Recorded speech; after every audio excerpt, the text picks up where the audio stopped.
Greetings, family. This is Brother Ron. You are listening to and watching We All Be News, News Free Dixie for the 21st century. Can you dig it? Guess who's back and still black? Guess who's back and still black? Guess who's back and still black? It's your brother from another mother, Brother Ron, or the artist formerly known as Brother Ron. Like I said, the Brother Ron you all knew, he has went on to the great beyond June 21st, 2023. So this is We All Be. We are the reps for Brother Ron. And that's another story all in itself. I hope all is well out there, family. We love you madly. I'm coming to you from We All Be. We All Be in it to win it. Is today's date is August 29th, 2023. And we're doing the show. I'm back. I'm still black, blackish, reddish, black, red, black, Memphis reddish. I'm here. And I thank you all who have inquired about where in the world is Brother Ron? Where has he been? Been on a very interesting journey. But I got a lot of good things while I was gone, to share with you all that I have recently downloaded from the Universal God. And especially this topic tonight, I think is very important. Now, also, this is Black August. To me, it's the unofficial Black History Month. Black August, revolutions are born in Black August. They say when a person dies in August, they are guaranteed to come back reincarnated. I heard that. I don't know if it's true or not. I just hear things, and if it resonates with you, it resonates. I know I lost a lot of my people in the month of August. My paternal grandmother, Grandma Brito, my step grandfather, her husband, Grandpa Brito, they both died in August of 2016. My maternal grandfather, the late great Arthur Taylor Sr., call him Grip. He always had a grip of money. World War II vet, Red Ball Express, all that stuff. Good man. He passed on to the great beyond August 12th of 2005. So August is a very interesting time for me. It's not only the hottest month in the year, but also is a time for a lot of reflection and introspection and dealing with loss. And also Baba D. Gregory, he went on to join the Righteous Ancestors August 19th of 2017. I can't believe it's been 6 years. But I don't miss Baba Gregory like a lot of you miss Baba Gregory. I don't know why y'all missing him because he's omnipresent. As long as there are videos of him out here cursing people out while he's imparting wisdom and knowledge, he always be with us. And also, I have ciphers with Baba Gregory among the other righteous ancestors who watch over me. And I'll talk about that in another show about some of the ancestors that have been helping me this summer, especially. I talk about my grandpa, Arthur Taylor. I talked about Sister Thea Bowman, even Sister Wilhelmina. I went to her monastery outside of Kansas City back in July on my way to bury my great aunt up in Saginaw, Michigan. We made a stop. Me and my mom made a stop, Dr. Hurd, in Kansas City. Went to Gower, Missouri. I don't call it Missouri or Misery. I call it Misery, state of misery. Like an inside joke for me. But anyway, they exhumed this Sister Wilhelmina. Her body is said to be incorrupt. She didn't decompose like they thought she was going to decompose, right? No, she was buried in a simple wooden coffin. This Black woman, she died around the age of 95, I believe, back in 2019 or 2020, something like that. We'll do a show about that. But as the sisters of the order that she founded, exhumed her body, they found out her body was very much well preserved and intact. And it's like, this was a simple wooden casket out in the country, hot summers and all this stuff. And even when I think the casket was exposed and had cracks in it, and it even had some water in the, and her body's well preserved. And we went to a pilgrimage to see her. It was a remarkable experience, and I'll talk about that. I know there's 3 nuns I know of, 3 Black nuns. They watching over me. That's how I feel about it. They're watching. My Aunt Nan was a nun as well. So I got 3 Black nuns watching over me. And that's another story. But anyway, living God is real. We're going to talk about that. But we're going to talk about tonight's topic. Also, August 29th, right? August 29th is a phenomenal day or date, whatever. August 29th. You know, some of the greatest music legends were born August 29th. This is Black August, right? You got Charlie Parker, Yardbird Parker, born Kansas City, Kansas. You know, arguably the greatest alto saxophonist, if not the greatest jazz musician who ever lived. Was born August 29th. You got Michael Jackson, who was born August 29th, arguably the greatest entertainer of all time. You got Dinah Washington. Dinah Washington. Dinah, instead of Carolina. Dinah Washington. Well, my favorite, arguably, you could be said she's probably could be considered the greatest singer. I mean, y'all talk about Whitney and Aretha and Mahalia, but Dinah Washington was phenomenal in terms of her diversity of ways. She could just sing all types of ways, man. Amazing singer, died too young. I think she missed sleeping pills with alcohol, so it was like a tragic, unfortunate death. I think she was like 39 when she passed on back in '63, if I'm not mistaken. She was married at one time to one of the greatest football players of all time, Night Train Lane, played with Detroit Tigers, I believe. Y'all correct me, I don't care. He was a Hall of Fame NFL football player, one of her husbands, right? So you got other people born on August 29th that I can't think of them in my mind right now, but also a lot of your major hurricanes, right?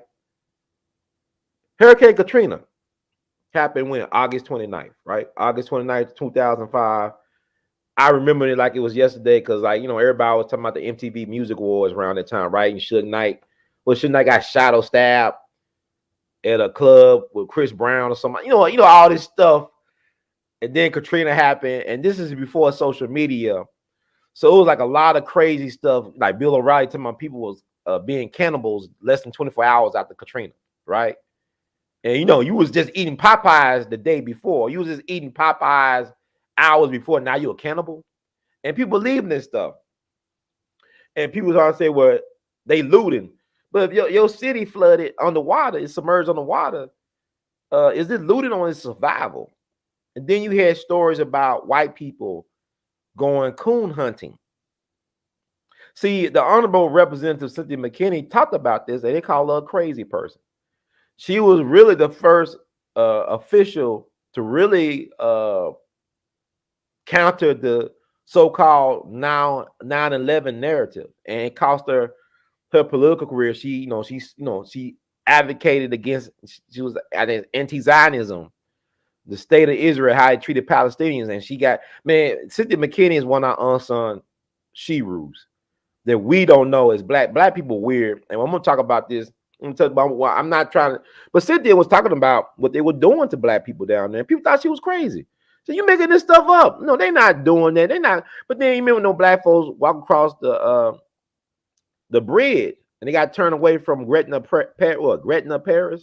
Is it Gretna Parish? I don't know. One of them parishes, white folks turn away all these black folks leaving this soup bowl, this drowning soup bowl called New Orleans. They were trying to survive, and you got white people saying, "Go back and drown, go back and die, nigga, die." All right, basically, okay. So you remember about the Denzer Bridge situation where police officers was killing black people. Remember about the brother who was killed by police and burnt up in the car. All this stuff was happening. It's people still unaccounted for from Hurricane Katrina, right? You still got people unaccounted for. See, this is why I know black people, we don't got no power. Everybody talking about football. I remember it was a young brother while I worked as a janitor, a young engineer guy. Good brother, young brother. And we was on the elevator. And he said, "Man, are you ready for some football?" I said, "Brother, every day is a game 7 in the game of life. Every day is a game 7. Every day is a Super Bowl. You win, you go home, or you die. So this is the ultimate. Living life is the ultimate sport. It's not watching baseball or football or basketball and all this crap. It's living your life to the fullest. That's the ultimate sport. That's the game 7. Every day is a game 7. You wake up, you take for granted when you walk out that door, you coming back home hours later to lay your head on your pillow. Lay my head on your pillow. You take that for granted. You don't know. Because one day will be the day that you get eliminated. So every day is a game 7. That's how I look at life. So I had to come with this message because this is fierce urgency of now, of the time. But think about like even this hurricane going on right now. What's August 29th? Look up how many hurricanes hit on August 29th. Check that out. And think about what Baba Dick Gregory talked about, how hurricanes will start from where? From the western coast of Africa, from the western coast of Africa, right? And work his way, tracing the Atlantic slave trade and da. There must be something to that. You know, people think that you look at these Hollywood movies and fairy tales, that there's no such thing as mermaids or lake spirits and stuff. That stuff is real. Think about Lake Lanier down in Georgia, Georgia.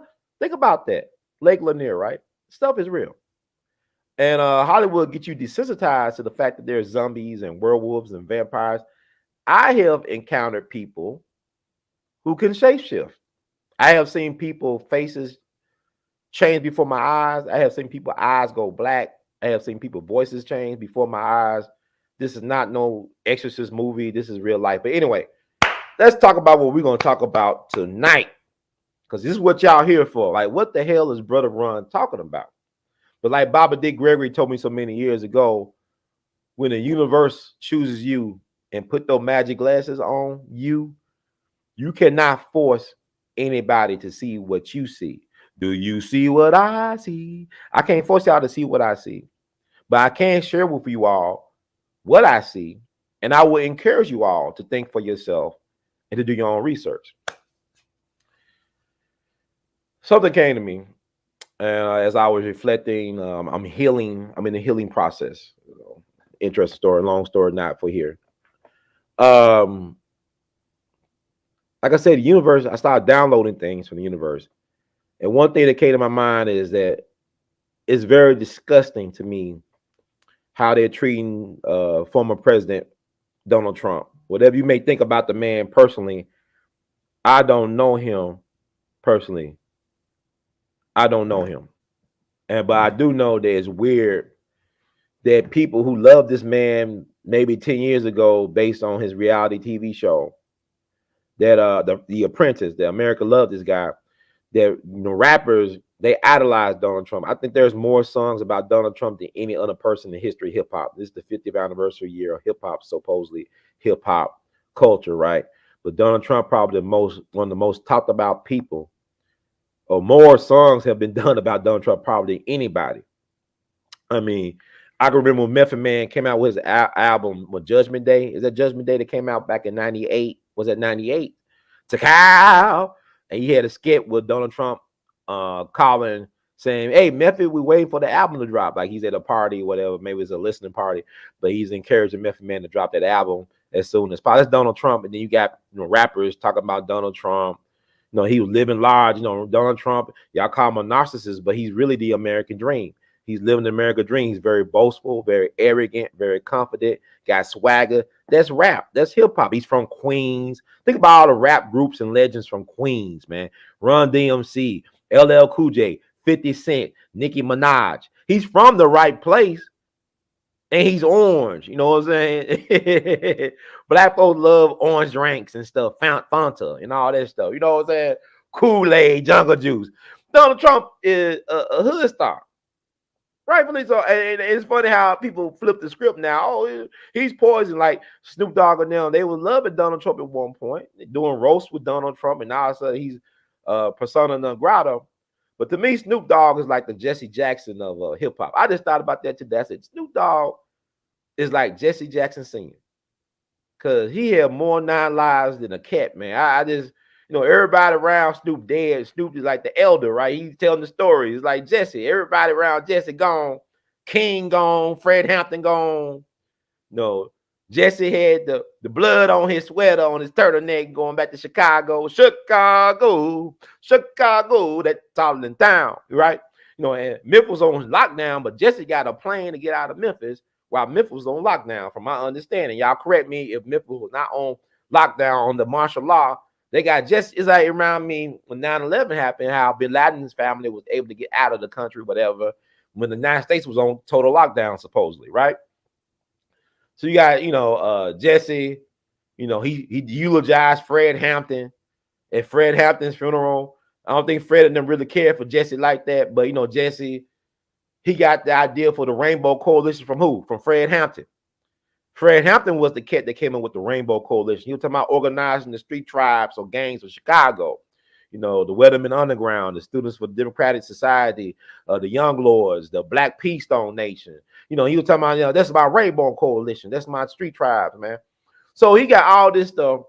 And I'm not saying Snoop. Snoop is one of my favorite rappers of all time. You know, he's in my top 10. He's number 10 for me. Tupac is number 1. Snoop is number 10. They the bookends. Snoop is arguably, you can make the case that Snoop is probably the most famous rapper of all time. But I would say, you know, Tupac is, you know, bigger than rap and hip hop, and that's another show for another day. Tupac is actually what, you know, what Shakespeare is to English. That's what Tupac is to hip hop and rap. I don't care what y'all say. Y'all don't understand. Because if y'all understood the contribution that Pac made, like Biggie, baby, baby, and yay. Tupac said baby, baby, and yay. And Ice Cube and Biggie, they in my top 5 too. They took, a lot of folks took from Tupac and not give him proper credit and got the nerve to say he wasn't lyrical. Tupac would have been comfortable with Smokey Robinson in Motown. He would have been comfortable with Scott Joplin. Tupac would have been comfortable with Robert Johnson. Tupac can write lyrics. He write anthems. Tupac is up there with Curtis Mayfield and Sam Cooke and Marvin Gaye when it comes to lyrics. You people are making up crap. And it's sad. You know, I'm going to say another thing about Tupac before I get deep into this. Of all the rappers, they had something to say about Donald Trump. Tupac said it back in the time. When everybody was making rap songs about Donald Trump this and referencing Donald Trump, Tupac was very critical of Donald Trump. There's an MTV clip of Tupac talking about Donald Trump and poverty and poor people in this country. And yet y'all call Tupac fake today. He's an actor, right? Well, the world's a stage. Who said that? Was that Shakespeare? Tupac is the Shakespeare of hip hop. Enough said. I'm sorry. I just, you know, Tupac ain't nobody like him. He's phenomenal unto itself. Okay. But anyway, let's talk about Donald Trump and Jack Johnson, right? Let's talk about the Donald and Jack Johnson, because I don't want to be too long on here, but I just want to warm it up. And Screw Tube is still trying to screw me, but that's all right. It's all good. It's all right. It's all good. Yeah. It's all good, baby. It's all good. It's all good. We're going to get through it. We're going to get through it. All right. Yeah. We're going to get all through this, man. I got so much to say. I've been holding and balling in because y'all, I went through something. Y'all don't understand. And people make fun of people that try to share their vulnerabilities, but your vulnerability is not a weakness or strength. I mean, I'm a real person. And you can't use nothing against me that I already own it. If I own this, why I'm reclaiming my narrative, reclaiming my energy, reclaiming my spot. Ain't nobody like Brother Ron to do what Brother Ron does. Ain't nobody got the capacity to do what I do. And I'm just now recognizing that in my 40s. I've always been looking for other folks to do what I do. They don't do it. They don't know how to do it. And I make it look too damn easy. So it's taken for granted. So let me just put this out here and call it nice. I get through feeding the feeder, because I'll eat some beef stew in the middle of doing this. But I'm gonna feed y'all before I get through finish my beef stew. How about that? And we got so much stuff coming. Ain't nobody like me, man. Ain't nobody like me. And Dick Gregory knew that, but he was waiting for me to figure it out. And I figured it out after going through some crazy stuff this summer. But anyway, let's go.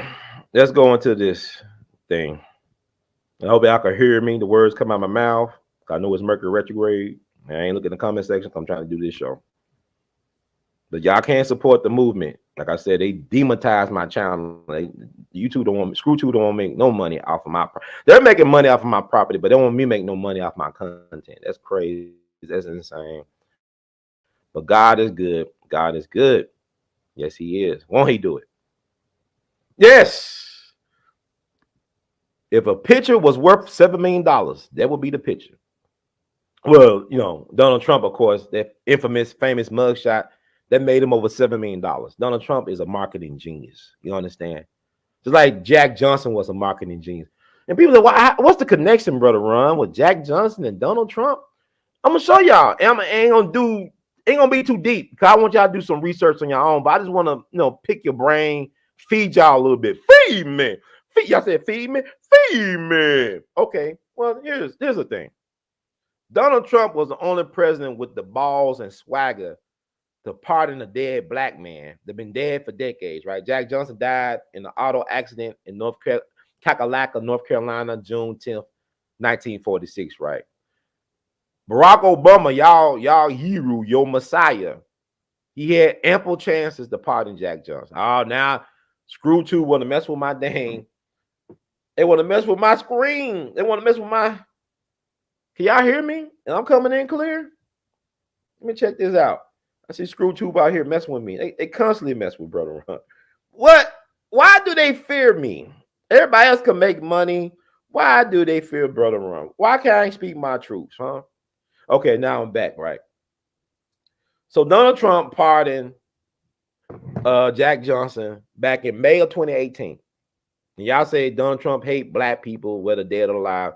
Donald Trump did something that George W. Bush, Barack Obama could have done, but they didn't do. And he pardoned Jack Johnson. May 2018.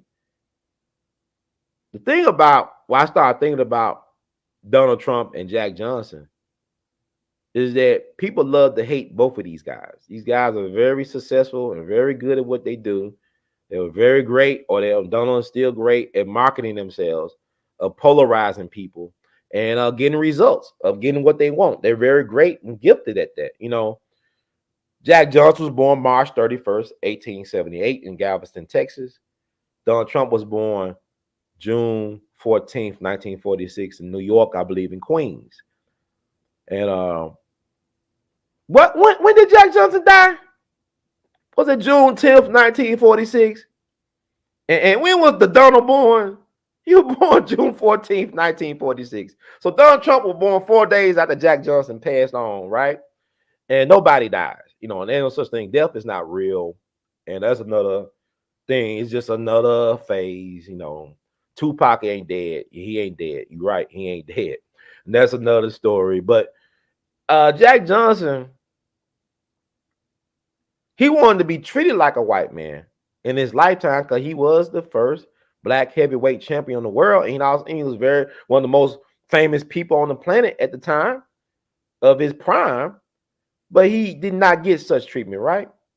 So maybe God said, okay, Jack, you want to do it the white way. Well, let's make you a white man. Let's send you back. It's like that Chris Rock movie. How Chris Rock dies or whatever. That Chris Rock movie where he came back as a white man or something, as a wealthy white man. Whatever. Y'all get this. It's a Hollywood thing. But I think God got a great sense of humor. And he sent Jack Johnson back to be Donald Trump.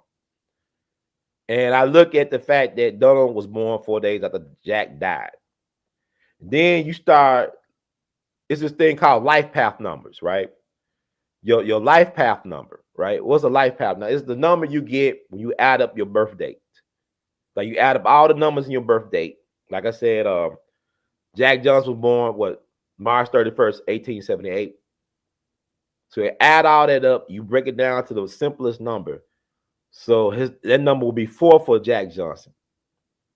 Donald Trump was born June 14th, 1946. You add up the numbers, right? Break it down to the simplest number. His life path number is a 4. They both life path 4s. Now, what is a life path 4? What's the characteristic of a life path 4? Well, let's look at this. Because I ain't going to be on here all night. I just want to provide food for thought. And it's been on my mind. And I got a lot of things I'm thinking about. I'm a thought provocateur. Anybody think like me. But I want to show why I say. Life path 4. What is life path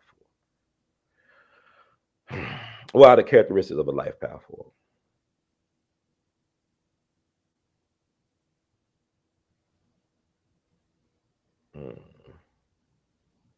Let me see. I'm trying to find a good one.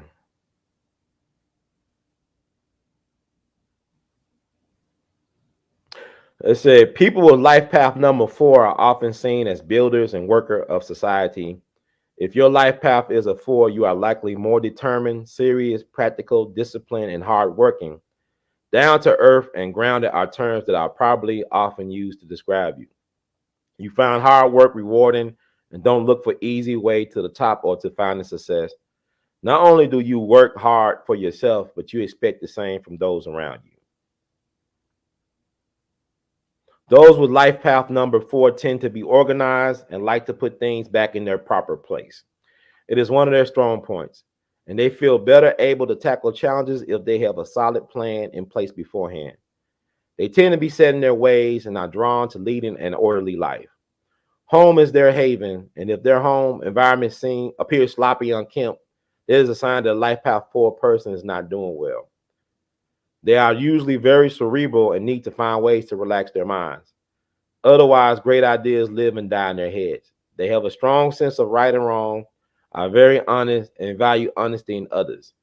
Fours' dreams are based in reality, and they never question that you will have to work hard to make them come true.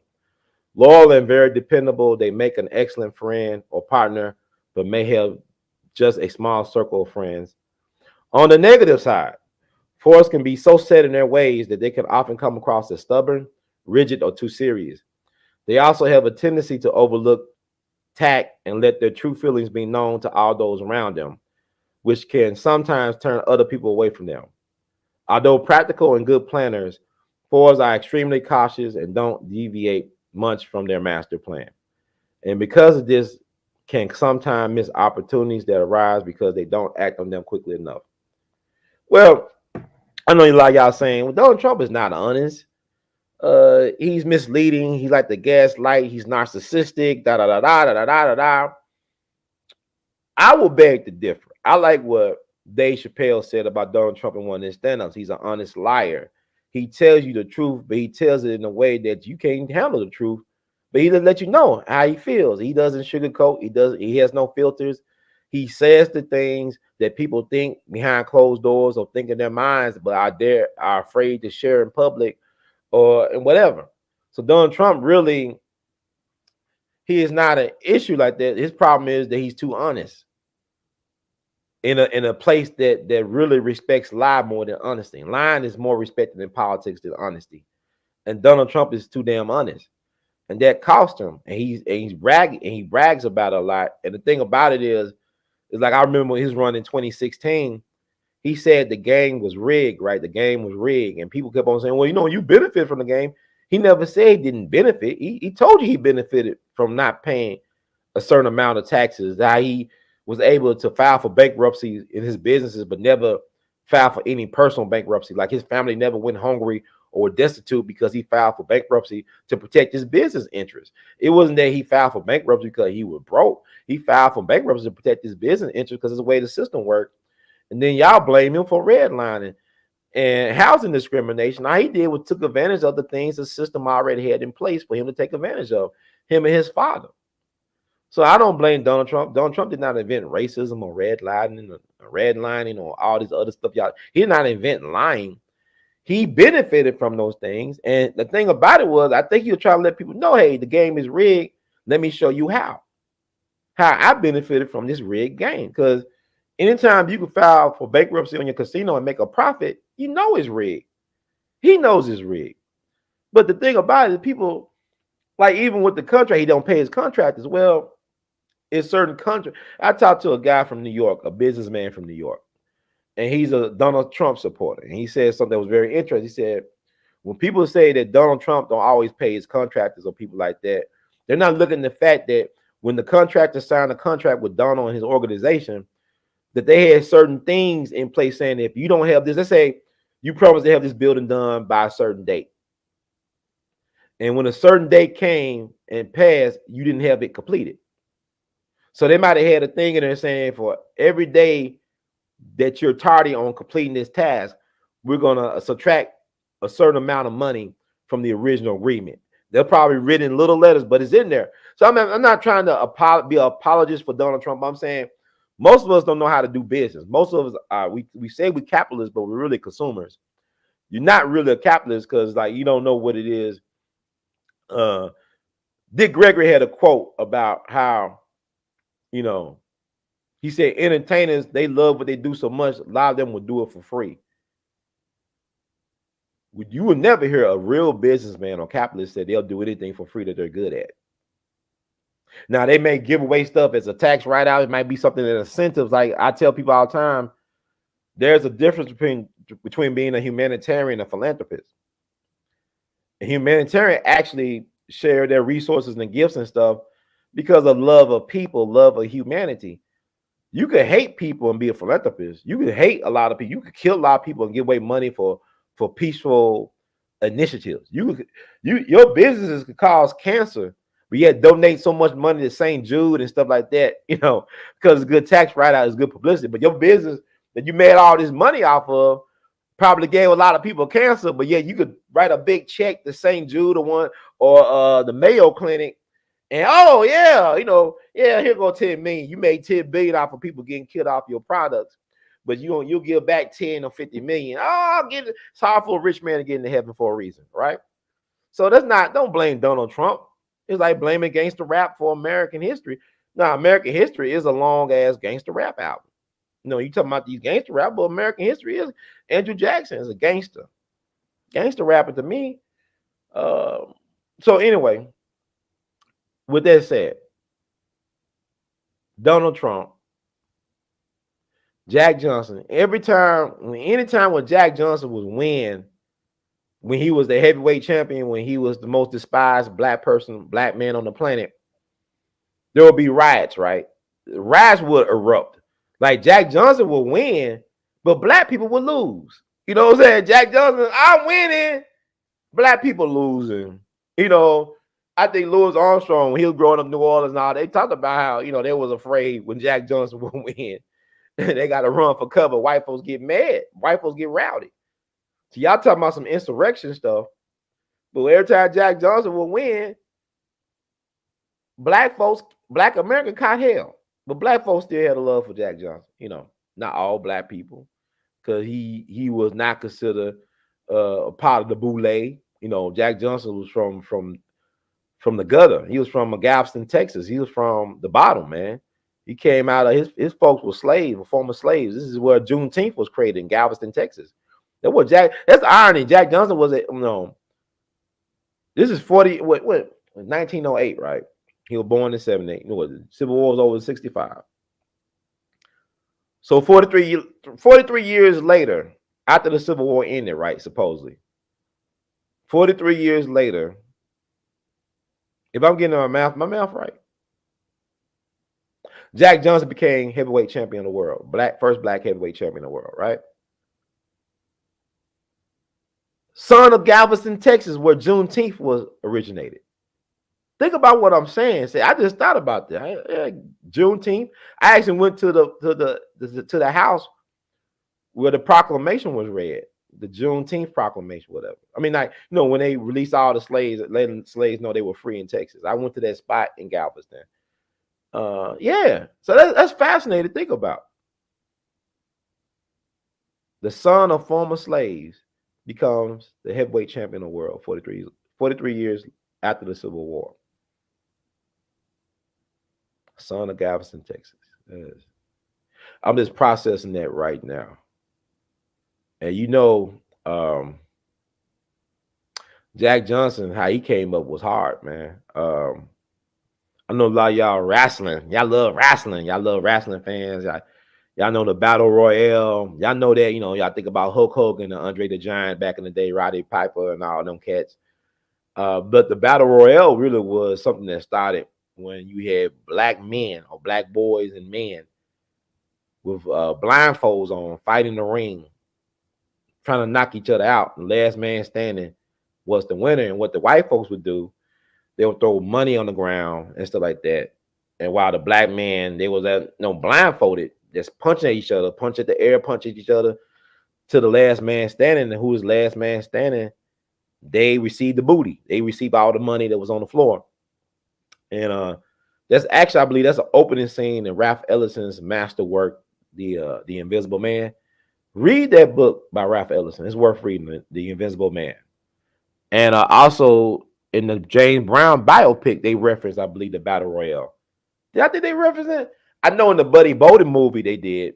I ain't seen that James Brown movie in a minute. So I'm just saying, that's a real thing. That's how Jack Johnson honed his skills, by knocking out other black men and boys coming up in Galveston, Texas.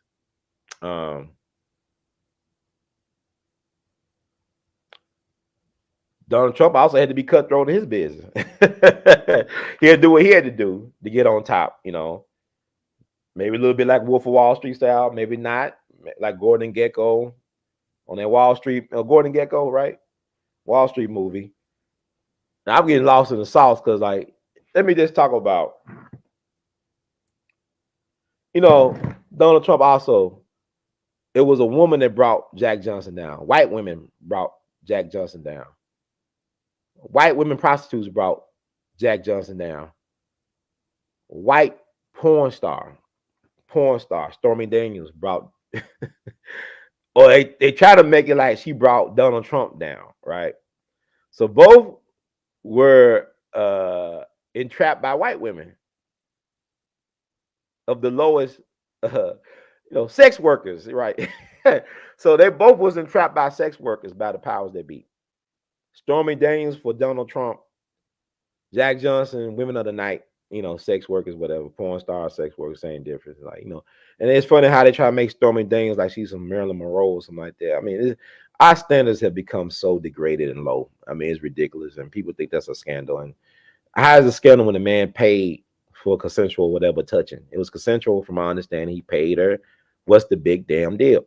But like, people get obsessed. Now, if it was like a male prostitute, a male porn star that Donald Trump was with, he'd probably be president right now. He probably would. They will allow him to serve his second term, because this country is very strange about these type of things. It's only a scandal when it's hetero, or it's like underage. Maybe underage and hetero. That's when it's a sex scandal. When it's like, anything else is like whatever. It could be bestiality. It's not a scandal. Oh, whatever. Goats need love too. All that bullshit. But anyway, so they use white women to entrap both of these guys, try to bring them low.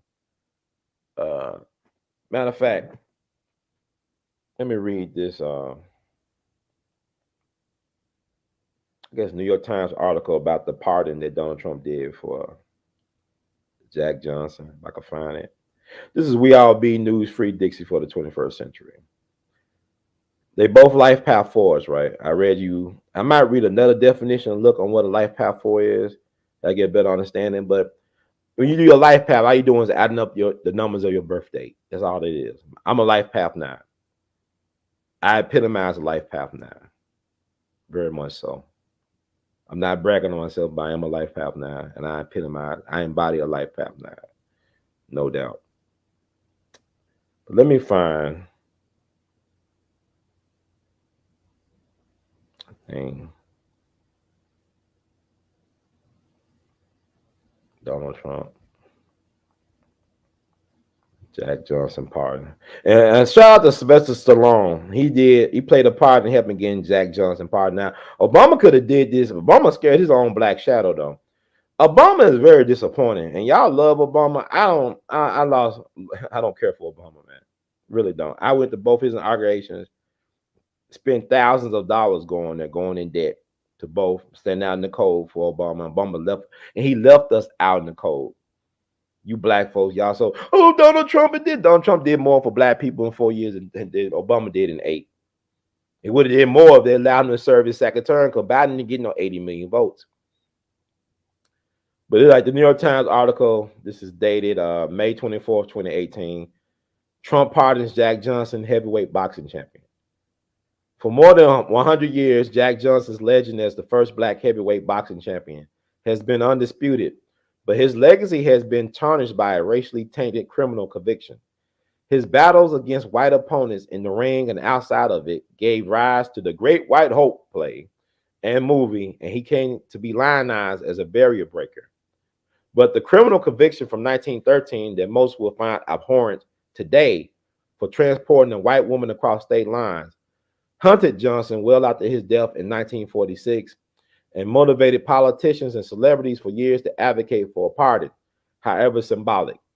On Thursday in the Oval Office, Johnson posthumously found an unexpected champion, President Trump. Although his own record on civil rights has come under question, often harshly, Mr. Trump, flanked by boxing champions and Sylvester Stallone, the actor who brought the case to his attention, signed an order pardoning Johnson. The president called Johnson a truly great fighter who had a tough life but served 10 months in federal prison for what many view as a racially motivated injustice. Mr. Trump said the conviction took place during a period of tremendous racial tension in the United States. Mr. Trump has often found himself in the center of fiery debates over race and sports and civil rights in general, repeatedly admonishing NFL players, a majority of them black, who have knelt during the national anthem at games to protest racism and police brutality. Hours before he announced the pardon, he told Fox News that he agreed with the NFL's new policy requiring players to stand for the national anthem or remain in the locker room before games, saying of those who did not stand, maybe you shouldn't be in the country. The president also came under sustained criticism several months after making remarks sympathetic to white supremacists after a daily rally by them in Charlottesville, Virginia. This isolated is a good gesture to right a miscarriage of justice, said Stephanie Brown James, a Democratic political consultant. However, there are a lot of current modern day issues that could be addressed, that he could address as the living president that he chooses not to. I'm just personally tired of symbolism. Ain't no black person in this country tired of symbolism. Are you ready for some football? Yeah, y'all ain't tired of those symbolism. Stop it. Farce on Washington 2023 is an example of that. But anyway, still in Johnson, Mr. Trump found a way in one swoop of the pen to stake a claim on civil rights and rebuke his predecessor, Barack Obama, for not taking action on an issue that seemed in line with the principles of fighting injustice that he championed. Though other presidents passed up the chance to pardon him, Mr. Trump noted that the last resolution in Congress calling for the pardon was while Mr. Obama was in office in 2015. They couldn't get the president to sign it, Mr. Trump said. A spokesman for Mr. Obama declined to comment Thursday. But in late 2009, Robert Gibbs, the president's press secretary, told reporters that the Justice Department had recommended against the pardon. Man been dead since 1946. A former Obama administration official said Thursday that the Justice Department made the recommendation because it was their policy to focus on grants of clemency that could still have a positive effect on people who are still living. The same Justice Department that will not bring charges against Carolyn Bryant for the kidnap, torture, and murder of Emmett Lewis Till. That Justice Department, the Just Us Department, all right?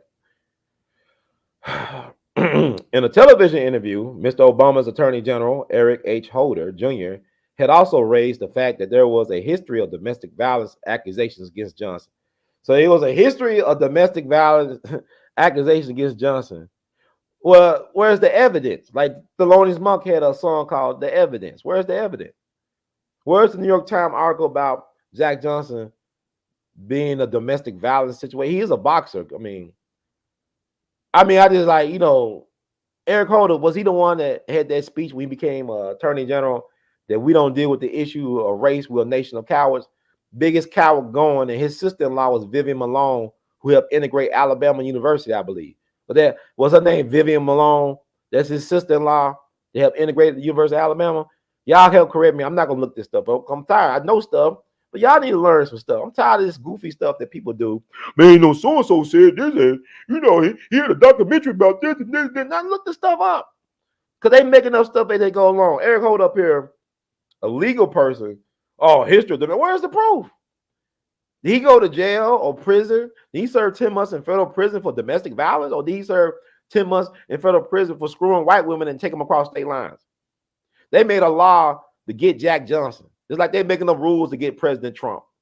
They trumped up charges in both cases of President Trump and Jack Johnson. And y'all too emotional. Y'all like if Drake and Carl Thomas and T-Pain and every emo rapper made an album, this is how y'all feel about Trump. To me, it's disgusting. Man up or go home. A lot of y'all is weak-minded. Y'all forget about all the things that the real-life Calvin Candy, a.k.a. Joe Biden, has done to you all, to your families, through his policies for several generations. What? Generations, 20 years, right? Joe Biden been a politician for almost 60 years. This man did 3 generations worth of damage to black people. And yet y'all still, if you don't vote Democrat, you ain't black. Well, you ain't Uncle Steven, nigga. Yeah, warm my feet up, nigga. Warm my soup in my feet, nigga. Warm my teeth up, nigga. How you Negro sound? Y'all not political savvy at all. It's disgusting. You got the nerve to quote Malcolm when Malcolm warned you about these white liberals and Democrats and these plantation bosses. He warned us. He lived the last 2 years of his life trying to warn black folks about the hell these white liberals got in store for us. You up there talking about we shall overcome. You don't even know what you've been through. You're not a student of history, because really, I'm gonna get back to the book. I'm saying, why celebrate the March on Washington when you could have been celebrating? Y'all talk about the fade in the water. See, black folks so weird to me. Y'all talk about, well, I'm not my ancestors. You wish you was your ancestors, fool. You don't got the courage, the balls, the swagger, the testicular fortitude to be your ancestors. Jack Johnson was a man. Whatever you may think about his dating choices and who he dated, that was a man. That was a man. He came through Jim Crow. He came through lynchings. He came through race riots. Y'all talking about George Floyd ain't on the level of Jack Johnson. No disrespect to the dead. But y'all elevate George Floyd like y'all should be elevating Jack Johnson. Y'all like being defeated. Because what I'm saying is, y'all celebrate what happened in Montgomery. That's all good, but shit, that's not, our ancestors threw down in Black August, man. Man, I'll never get tired talking about the 24th Infantry, Buffalo soldiers down in Camp Logan outside of Houston. How they marched on the city and shot up Houston, killed a whole bunch of police. Because they were being disrespected by the police. Police were disrespecting the black community in Houston. Police disrespected the black woman. Police disrespected one of the black soldiers, Charlie Baltimore. I ain't talking about the rapper Charlie. I'm talking about this dude named Charles Baltimore. They were beat up by the police. His brothers in arms thought he was a dead man. They said, enough of this bitch. Enough of this stuff, right? Took their guns from Camp Logan and marched on Houston and shot up the town. Yeah, Houston, Texas. Yes, they shot up the town. Killed about a handful of cops. Largest murder trial in U.S. history. Civil liberties trampled on. No proper legal representation. See, in a situation like that, a court martial of that magnitude, it supposed to got a presidential review. And Woodrow Wilson was an honorary Klansman. But EV thought it was too vicious how they did those brothers. They hung a lot of them black men, not telling them when they were going to hang them. Now, if you look at the Roots, the Next Generation, I ain't talking about the original Roots TV show, but they did a second installment called Roots, the Next Generation. They did a dramatization of these brave black men walking to the gallows, walking to being hung, singing spirituals. Now, you can read primary sources about the white soldiers that had to guard these men. These were men. These were cowards. Y'all talking about, I'm not my ancestor. You wish, nigga, you don't even know the history. You're a buffoon. Y'all celebrate some drunk fighting, like, okay, world star hip hop stuff. I'm telling you, this is revolutionary. These brothers singing spirituals, and they hung them. These white soldiers crying because they said, man, these guys don't deserve this. They stood their ground. Y'all talking about George Zimmerman and Castle Doctrine. These brothers were not mutiny. They did not betray the country. They took an oath to protect the country against enemies, both foreign and domestic. They did their job. Now the Army, 100-something years later, the Army said, you know what? We effed up. These guys were not in the wrong. We messed up. Now they admitted that they were done wrong and that they had a reason to respond in the way they responded. That happened back in August of 1917, but also with the march, the March on Washington, right? Why not celebrate the victory of the Washington Race War of 1919? When the government attacked black people in Washington, D.C., when the Washington Post spread rumors and innuendos about black men supposedly raping white women and all this crap. This is the Washington Post, the one that owned by Jeff Bezos. You owe us reparations, my man. Washington Post owed black people, at least in D.C., reparations and their families for the trauma. Well, you had military. You had the U.S. Navy white men. You had the white Marines, had the Army, had the D.C. police. They're out there hunting black people like they did in Katrina, in the aftermath of Katrina. They're going coon hunting. They're shooting black people, lynching black people. Dr. Carter G. Woodson, the father of Black History Week, Negro History Week, it became Black History Month. This man had to hide in the alley. He saw a black man lynched before his eyes in Washington, D.C.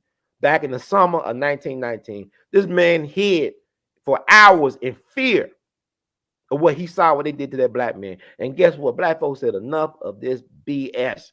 Woodrow Wilson, you see black folks getting killed, murdered, mutilated, massacred on your streets, Mr. President.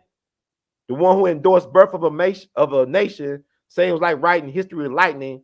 The one that black folks voted for.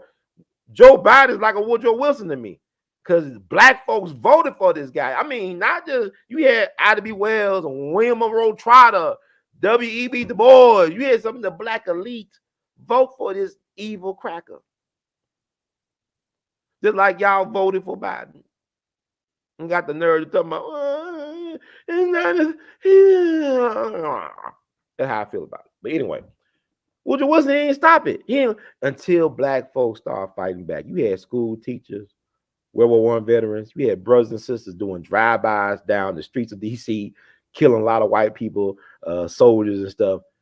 And you had black folks on top of buildings, sniping white people that was trying to kill them. And then Woodrow Wilson said, time out. Wait a minute. Time out. Wait a minute. Hold up. Wait a minute. Hold up. Hold up. Hey, next episode. Yay. Smoke crackers every day. No, I'm joking. But now that happened, why not celebrate that? When black folks stood up against this racist ass government and said enough is enough of this bullshit in the nation's capital. They're like, it never happened. That happened. Because when they talk about the red summer, they always start in Chicago. But the black dude trying to get on the beach and drowned in Lake Michigan because the white folks won't let him on the beach and he got a cramp, but they start throwing stones and he drowned. They don't talk about what happened in D.C. for a reason. That somebody make a movie about that. All these slave movies y'all make movies like that too. They talk about the Washington Race War in 1919. Like white folk be talking about Pearl Harbor, and white folk be talking about the Civil War reenactments. Reenact that. Why don't y'all in D.C. reenact that every year instead of going about this farce on Washington BS? There was even no real y'all mind. I'm getting loud. Lord have mercy. They're gonna keep me out. In y'all mind, y'all think that a protest is supposed to be peaceful, that a protest, you need a permit to protest. What kind of bullshit is this? Protest is not about having consent from the motherfuckers who's oppressing you or stifling your voice. Y'all some goddamn fools. Look, today is Charlie Parker's birthday, right? In the interview that Charlie, and I'm all over the place. Fuck y'all. I mean, I'm joking. I love y'all so much. Yeah, I'm all over the place. But here, I'm going to bring you back. I'm going to close it out. I love y'all. I'm just kidding, but I'm not, ScrewTube is screwing me. But Charlie Parker did an interview up in Boston. Not that long before he died at the age of 34, right? He was interviewed by the great Paul Desmond, a great alto saxophonist. He was the alto saxophone on Take 5. With Dave Brubeck, I know y'all hate jazz, and that's another stuff. A lot of y'all don't care for jazz, and some of y'all are supposed to be musicians and stuff. But anyway, Paul Desmond asked Charlie Parker, he said, Bird, were you born like this, or were you born a genius? And Charlie Parker had this amazing voice, like a college professor, he's a high school dropout. He said, well, no, Paul, what I did was I practiced for 11 to 15 hours a day for 3 or 4 years, drove the neighbors mad. He said he practiced his saxophone for 11 to 15 hours a day for 4 years. Now, y'all fools up here being parrots and mockingbirds, y'all repeat, y'all just on the groupthink mind spell. What they're saying, I like to say, if you do the same thing over and over again and expect a different result, that's a definition of insanity. Nah, nigga, that's a definition of practice. Practice, practice, practice. If you do the same thing over again and expect a different result, that's called practice. It's not called insanity. But we're in the same upside down ass world. So anything that's right is wrong and everything wrong is right. And that's why people just want to despise me and hate me for no good goddamn reason. But hate me for the right reasons. That's all I ask. Hate me for the right reasons. But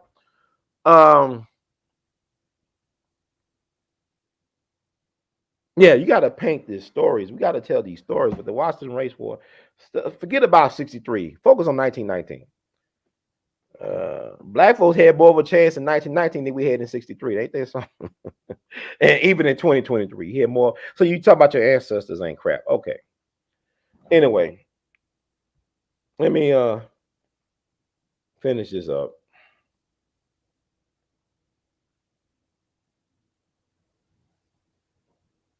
So, in a television interview, Mr. Obama's Attorney General Eric Holder Jr. had also raised the fact that there was a history of domestic violence against accusations against Johnson. You know how many people, historical American figures, were bad people, but we celebrate them.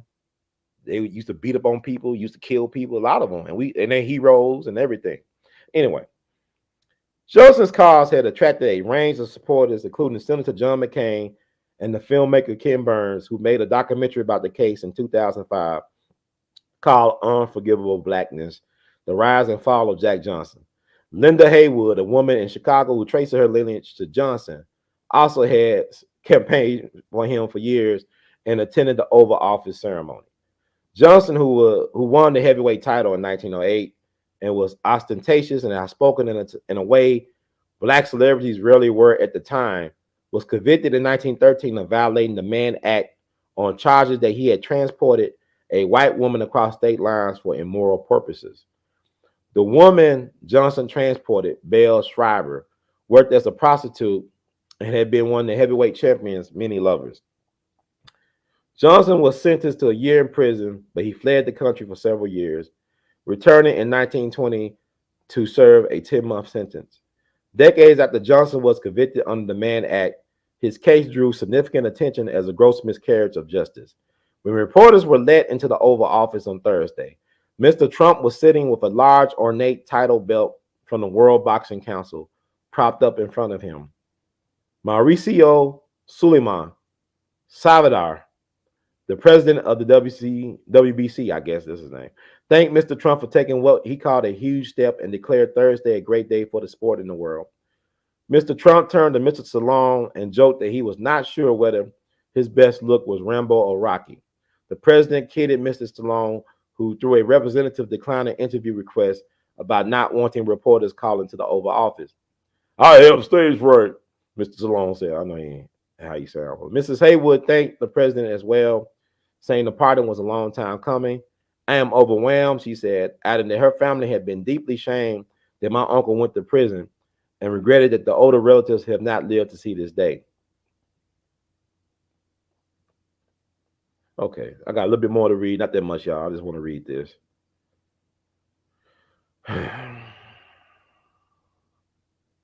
I appreciate you rewriting history, Mrs. Haywood said. My family can go forward knowing the pain and the shame has been replaced. Amen. Jesus Christ. The WBC, one of boxing's sanctioning bodies, invited luminaries of the sport, including current champion Deontay Wilder and the retired one, Lennox Lewis, to the ceremony, according to Tim Smith, the vice president for communications at Haymon Boxing.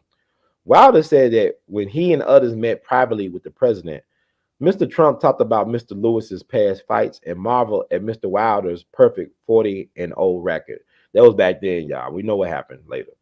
The president also spoke about what a privilege it was to sign the pardon for Johnson when his predecessors had not, Mr. Wilder said. Although he did not vote for Mr. Trump and said the president had not done enough to improve the lives of black people, Mr. Wilder said Thursday's events improved his perception of the president. This is a big step forward, especially for the black community, for the simple fact he didn't have to do it, Mr. Wilder said. Hopefully, this ain't one thing. You done one great deed, then that's it. Not only was Johnson the first black man to win the heavyweight world championship, but he was also the rare black man of his era who was brash and unapologetic about his wealth and success. This is like decades before Muhammad Ali. Y'all thought Muhammad Ali had it bad in the 60s? Imagine being that brash and unapologetic back in the 1900s, where they'll lynch a black person every day or day and a half in this country. Like I said, when he would win, there'll be race riots. Black folks would get killed because of Johnson's success. He was killing people with his success. Jack Johnson was killing people with his success. Can you not dig that or dig? You understand what I'm saying? Oh my God. He taunted his opponents in the ring and dated white women, which was taboo and in some places illegal at the time. After Johnson had won the heavyweight title, many in white society advocated for a white fighter, the great white hope, to step up and win the title back. James J. Jeffries, a former champion who had been in retirement, took up the challenge, but Johnson decimated Jeffries, a victory that sparked violent white backlash in the form of riots across the country. And I told you, like, riots, Donald Trump versus the great white flop, this Joe Biden. Y'all, and you would never be able to convince me that Joe Biden got more votes than any presidential candidate in U.S. history. That's a lie. I don't care. I'm demonetized anyway. That's not true. Joe Biden can't remember his birthday. Okay. Anyway, it's elder abuse what they're doing to Joe Biden. That fight would later serve to secure Johnson's place in the history books as it inspired the 1967 play The Great White Hope and the 1970 movie of the same name. Johnson was one of the few people in sports who transcended sports, said Mike Silver, a boxing historian. He transcended the athletic world to become really part of the culture and the racial history of the country. So, I mean, Trump got that type of spirit, very flamboyant, got his own style and swagger, unapologetic by being who he is, just like Johnson was, who he reincarnated from. Jack Johnson, Donald Trump, same people as far as I'm concerned. Life path forwards, okay? Also, let me see. I'm having fun here, man. This is a different brother Ron, man. This is Ron Avelli, man. God gave me an awesome vision that I'll be talking about and implementing. I'm actually training right now for that vision. Every day this month, I've been working out in the gym. I run anywhere from 2 miles, like 4.5 miles a day. So every day I either run 2.5 miles or 4.5 miles a day. Training my mind, my body, my spirit, renewing, recharging, recalibrating, ready for this next phase of my life, like unlocking the gifts that I have, the spiritual gifts, the physical gifts, everything. I'm putting everything on me. I'm betting on me now because I try to bet on other horses. They let me down. They just wasn't up to the task. Now, Brother Ron is getting up to the task. And this is I love sharing these thoughts. Might be very unpopular with you all. The fact that Donald Trump is Jack Johnson, but he is Jack Johnson. And my truth does not need to be validated by your ignorance. Because I just did a little bit of work. And I want y'all, let me share. I got to share what this white guy did. I got to give this white guy this props, man. I love this video. It hits home. It hits home. And I'll be on here for, I guess, 20 more minutes, I think.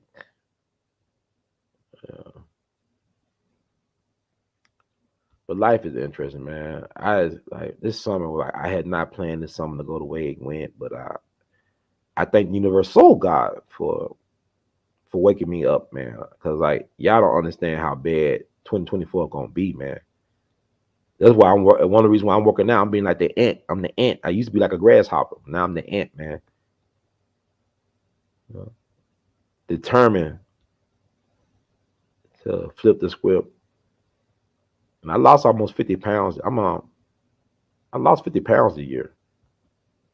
And I'm losing more weight in a good way. I'm not losing weight because I'm sick. I'm losing weight because I'm actually kicking diabetes ass. My lab results were impressive. I didn't know I was wow, I'm almost about to evict this bitch's fall, though. I'm gonna evict diabetes out my fucking body. That bitch can't help me. I like eating steak, but I don't want to be cut up like a goddamn steak. So it ain't happening.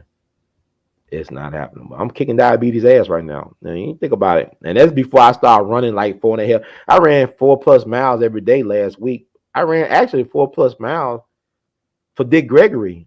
I started doing it the weekend of his anniversary of his death. I was in the gym. Dick Gregory ran cross country a couple times to bring awareness to hunger and other issues. I said, let me channel Baba Dick energy. So I ran 4 miles, 4.5 miles for 3 or 4 days, and I said, let me do it for a whole week. So I did it all last week. I ran over 4 miles a day in 30 minutes. Y'all don't know who I am, man. I ain't trying to be no Sakari Richardson or nothing like that, but I run my own race, man. I love working out. I love dancing. I love all that stuff. I'm getting healthy, man. I thank God, man. Y'all don't understand what I've been through, man. I'm in therapy about this shit. But anyway, that's another story. Y'all have no idea. People make fun. It ain't fun, but it's fun now. But anyway, I'm trying to find it was a great like short somebody did that really like captures the essence of Jack Johnson in about a minute. And I'm gonna pull it up for you all. I don't own the rights to this, and I don't make no money off anything no more.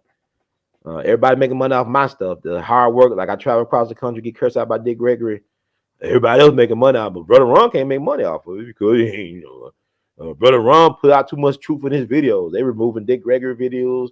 Y'all talking about Dr. Randy Short, man. Dr. Randy Short and other people's platforms, they keep on removing my Dr. Short video. So y'all, they trying to cancel Brother Ron, and Brother Ron be doing the truth. Brother Ron bringing the truth, baby. They don't want to give Pac his credit, man. Anybody that's authentic and real, they want to take out of here. Then y'all want to, oh, we miss them so much and we love him. Y'all didn't love me like that. Y'all didn't love me like that. Anyway, some of y'all do care about me, I guess. But that Brother Ron's dead. This is the new Ron. Let me see. So we play this clip. I think it's very important.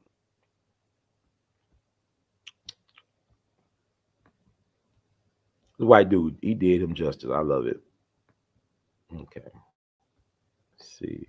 Can I make this? Most people, when they think about athletes and sports and protests, they think of Tommy Smith and John Carlos in 1968 Olympics or Muhammad Ali and the Vietnam War. But you could actually go back to Jack Johnson. I talk about this in my book, Black and Brown, African Americans in Mexican Revolution. He's a major character in that book because Jack Johnson, born in Galveston, Texas, heavyweight boxing champion at the turn of the 20th century, of course, subjected to the racist attack of the certain fight promoters trying to find a so-called great white hope to defeat him because his being heavyweight boxing champion was seen as a blow against white supremacy. Right. And of course, that's been represented in the movie Great White Hope and Clay of the same name. He is convicted on Trump-up charges and flees the country, moves to Mexico. And during the time of the Revolutionary Decade, 1910 and 1920, he aligns with Mexican revolutionaries, tries to set up a base of opposition to Jim Crow in Mexico. Wow. And getting Negroes to move to Mexico as well to fortify Mexico, which then is in conflict with the United States. Recall that Pancho Villa had invaded and sacked Columbus, New Mexico around that same time. Recall also, there's an old saying that you want to keep a secret, publish it in a book. Right. And one of the things in my books is about the plan of San Diego, which most folks don't recall, even though it's no secret, it's in my book.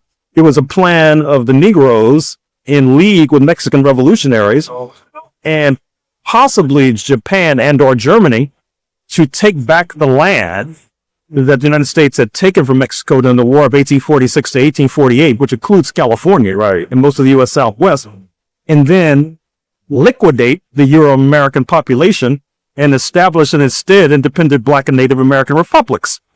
This is what's going on in the Revolutionary Decade, 1910 and 1920. But in any case, Jack Johnson is subjected, there's regime change in Mexico City, and he has to come back to the United States where he's jailed. I just play that because it's interesting. Jack Johnson, the character. I'm moving the movie I Spy with. I know I Spy was a TV show with Bill Cosby, right? Dr. Bill Cosby, but they did like a reboot of I Spy as a movie, as a feature movie. I believe Owen Wilson and Eddie Murphy was in the movie. Eddie Murphy was a boxer in the movie, right? But he was a spy. So they probably got that from Jack Johnson. And the first time I heard about Jack Johnson being a secret agent and a revolutionary or whatever and being with Pancho Villa was actually from the brilliant historian and legal analyst, Dr. Gerald Horn, who's a professor down in Houston. This man is phenomenal. He's from St. Louis, like Dick Gregory. St. Louis and Memphis got some interesting things. Like we on the Mississippi River, and we produce like some phenomenal people, especially Black people. There's very innovative, brilliant people on that river. I don't know what's in that water, but it's producing brilliant people. Dr. Gerald Horn, he told me this several years ago that Jack Johnson was a secret agent. And I said, what? He said, yeah, man, he was a revolutionary, man. He was going to work with Pancho Villa. They wanted to start a revolution to free the colored people of the world. That's how he told it to me. So the fact in Jack Johnson would drink out with Rasputin, why is there not a feature movie about Jack Johnson? That's the question. And don't let Hollywood. See, I always tell people, Black history is way better than science fiction or a Hollywood movie. If you told what the white dude said about Jack Johnson in that clip, that would be a hell of a movie. Don't let white people, like, like Hidden Figures and all this bullshit, make some sympathetic white person. Tell the truth about what happened to Jack Johnson. When he did, Jack Johnson invented stuff. Y'all know he's an inventor. He invented wrenches and stuff. Jack Johnson was an intellectual. He was a brilliant black man. And there's a fear of a brilliant black man. That's why I love Tupac and people like us. Brilliant black men are more dangerous than anything. This country will be so much better if they really will honor the greatness in black men. There's a lot of things that a lot of us as Americans take for granted that black men sacrifice for. Civil War was won because of black men. It wasn't won until black men got involved on the Union side. The Confederates was kicking Union ass. Confederates actually used black labor to help kick Union ass. Then they enlisted black soldiers. And it was black Confederates. And the people, Frederick Douglass talk about seeing black Confederates at the first battle of the Civil War, the Battle of Bull Run. He talking about they were Confederate soldiers. So, I mean, you had Native Americans that were Confederate soldiers. Y'all, well, Native Americans owned slaves. Did you know the founder of the Klan, General Albert Pike from Boston? He was a Confederate general that's over the civilized tribes who were Confederate soldiers. This is the founder of the Klan. From Boston. He ain't from the South. He from up South. He ain't from down South. He was from up South. Because like Malcolm said, anything south of Canada is Mississippi. So let me dive into this. And and you think about what so Jack Johnson was a secret agent and he was friends with Ponto Villa. So how people say, well, Donald Trump is a double agent. He's a secret agent for Russia. He's friends with Vladimir Putin. Right? Oh, but they're not connected, huh? There's not a connection, huh? They love to hate you. Jack Johnson had gold teeth, had a pet leopard, exotic stuff going on. Donald Trump is orange like a cheetah, exotic hair, gold. He loved gold stuff. He's like a rapper, like a bling bling. He's the bling bling king. So you mean they're not connected? Come on, man. Donald Trump, only president. The fact that Jack Johnson's relative came from Chicago, Mrs. Haywood. Jack Johnson's buried in Chicago next to his wife, Etta, who killed herself, who committed suicide. He's buried next to her, a white lady in Chicago. Obama's mama's white, and he supposed to be from Chicago. Yeah, he couldn't pardon Jack Johnson. That's a fool. Y'all like that clown Negro. Y'all can have him. I'm tired of it. I'm just so tired of the symbolism. What is this? Symbolism. Trump actually had a platinum plan. He actually took Ice Cube seriously. Trump did stuff for HBCUs. Trump let Negroes out of prison that the policies of Joe Biden and the Democrats put in place, put these brothers and sisters in prison.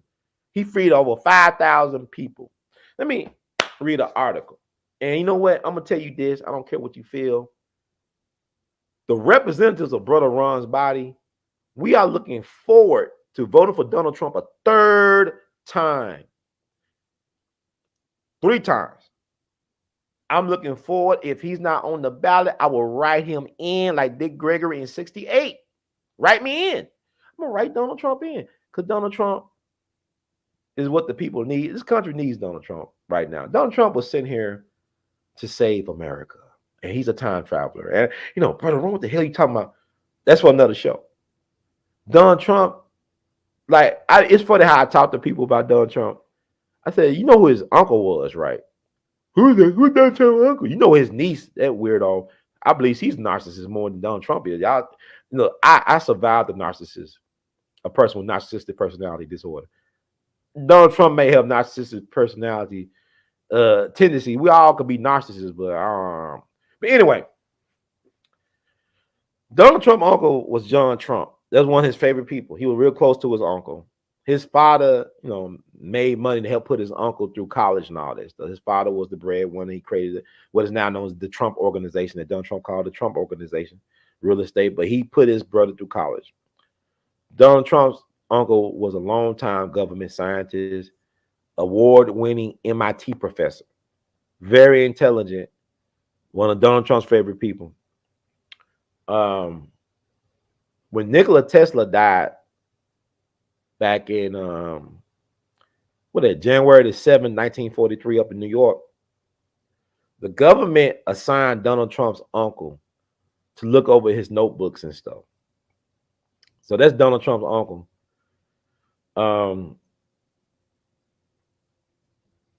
Donald Trump came from people made him. They knew he was groomed for what he's doing. You know, Roy Cohn, who's legal counsel for Senator Joseph McCarthy during the Red Scare era of the 50s, he mentored Donald Trump. And he also was a mob lawyer. They did a movie back in the day about Roy Cohn on HBO, and then Al Pacino played him in another HBO TV show called Angels in America, whatever. Now, Roy Cohn was a gay guy, died of AIDS, HIV complications, but he was real close to Donald Trump. He really saw something in Donald Trump. Well, people don't understand, politics make for strange bedfellows, right? You got RFK Jr. running with Donald Trump for president right now, right? Here's a connection between Donald Trump and RFK Jr., right, that y'all don't understand. Roy Cohn worked with Bobby Kennedy as legal counsel for Senator Joseph McCarthy. Bobby Kennedy's first job in D.C. was working for Senator Joseph McCarthy as part of his legal counsel team with Roy Cohn. Joseph McCarthy is the godfather of Bobby Kennedy's first child, Kathleen Kennedy Townsend, who was the former lieutenant governor of Maryland. You know, she lost her grandson and her daughter recently around in 2020 in some type of weird drowning out there in Maryland, right? They still killing Kennedys, by the way. So that's Donald Trump connection to Kennedys, right? You know, like, you know, your mentor worked with Bobby Kennedy, da. Then also, you know, Donald Trump is a Gemini like JFK. And I believe that look how they demonized JFK. They had a wanted poster for JFK. This year will be the 60th anniversary of the JFK assassination. You could look up this poster they made wanted. I guess they're accusing President Kennedy of treason down in Texas. They end up killing President Kennedy in Texas, a traitor supposedly. But I want you to think about this stuff that's happening. What is it about Donald Trump? Why are they targeting him? Is it a distraction? What is this really about? Is this really about Donald Trump being worse than any other president in history? I would beg to differ. I actually think that he's the greatest president of my lifetime. I'm 43 years old. So I would say in my lifetime, and you talking to a person that drank the Obama Kool-Aid twice, who went to both inaugurations and all that stuff, paid all this money to go stand in the cold, when I could have watched it on TV, on cable at home, in the warm, was eating s'mores or drinking hot chocolate. He is the best president of my lifetime. Because he did things to shake up things, to awaken people, to make people feel passionate about whatever their position is. He empowered people to feel passionate about their point of view.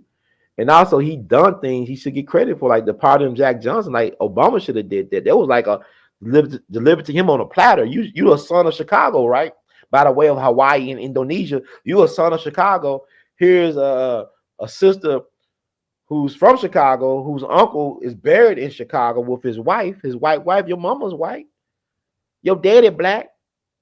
Your mama white. You can identify with the struggle of Obama. This should have been a part of your narrative, a racial reconciliation. But that's a goal. But yeah, you want to have a goddamn beer summit.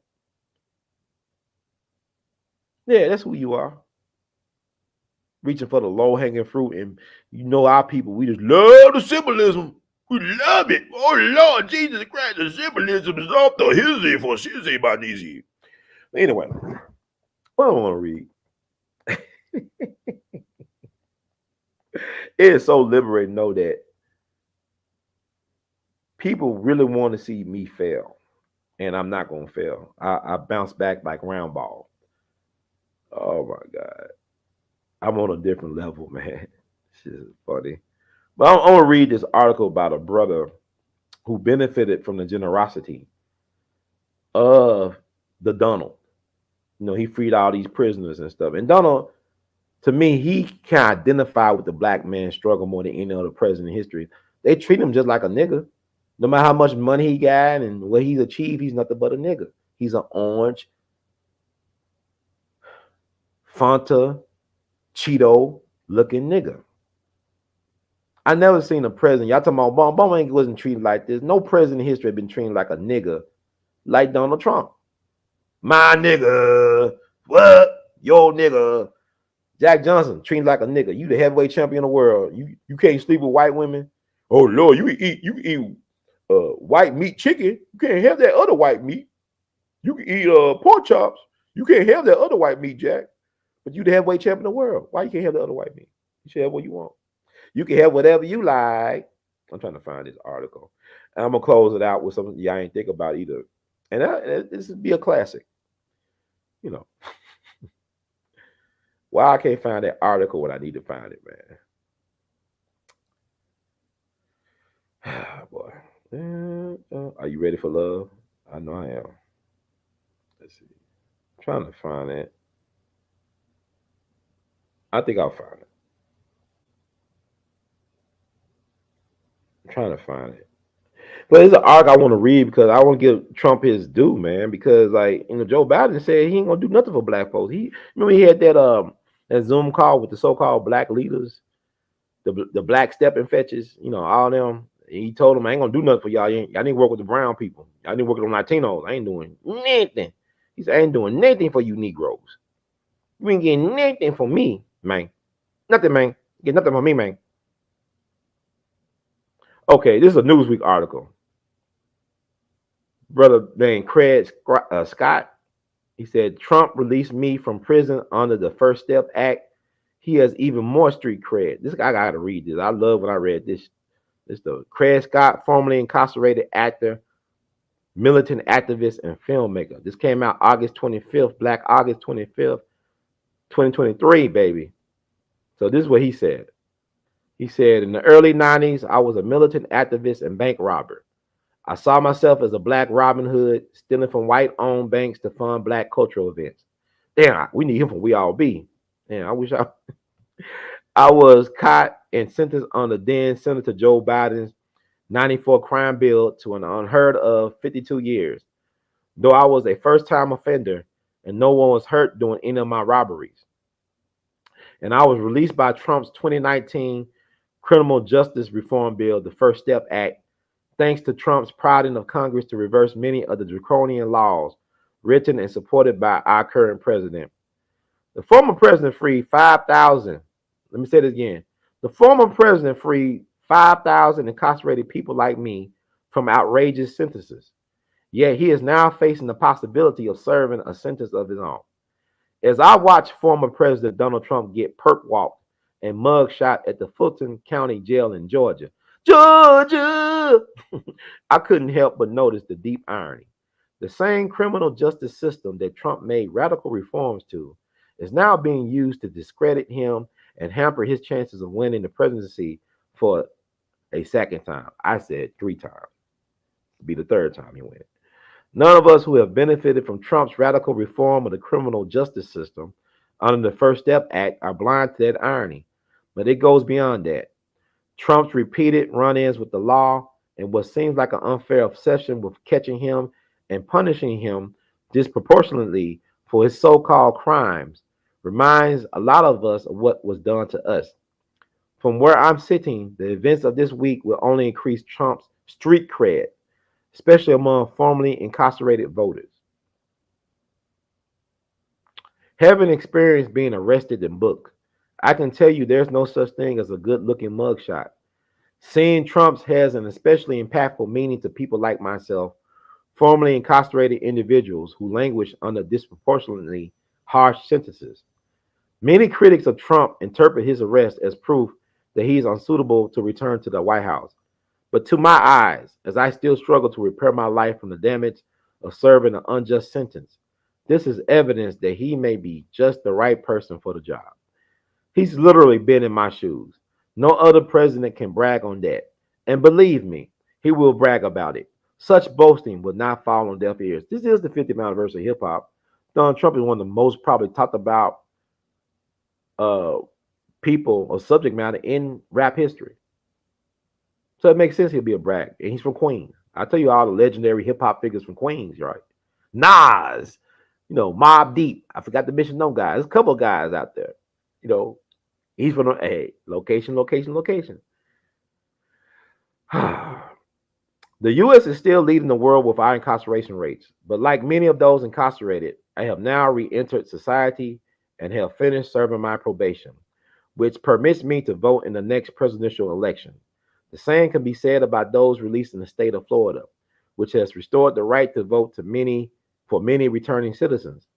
It's hard for me to imagine others like me released from prison on the First Step Act, voting against the man who freed us. Having seen his mugshot only makes us more inclined to vote for him. Just ask any popular public figure how to establish street cred. They'll tell you, get arrested.